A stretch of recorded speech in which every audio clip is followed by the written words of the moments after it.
Welcome back to Movie Recaps. Today I will show you an action, thriller film from 2010, titled Unstoppable. Spoilers ahead. Watch out and take care. Young conductor Will Coulson is starting a new job at the Brewster Yard in southern Pennsylvania, but before heading there, he stops near his old house to watch from afar his ex-wife Darcy send their son to school.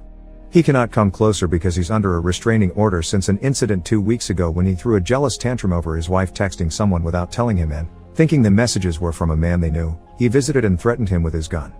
Said man turned out to be a cop, and actually, Darcy had only been chatting with her sister. He tries to call her before leaving, but she ignores the call when she sees it's from him. When he arrives at the yard, he meets the man he'll be working with, veteran railroad engineer Frank Barnes. Frank's friends tease him for being so young, and Will in return mocks them for being rather old. After agreeing with Frank to meet by the trains later, the other men comment on the fact Will only got his job because he has family working in the union. Meanwhile, at Fuller Yard in northern Pennsylvania, yard ostlers Dewey and Gillies are moving the lead locomotive number 777 to clear a track that needs to be ready for another train that will be carrying a group of students on a class trip about railway safety. Gillies points out Dewey has forgotten to tie the air in from the point, which means he doesn't have any air brakes, but Dewey says he doesn't need them to just move the train to another track inside the yard and he'll fix it afterward, otherwise their boss will get mad at them.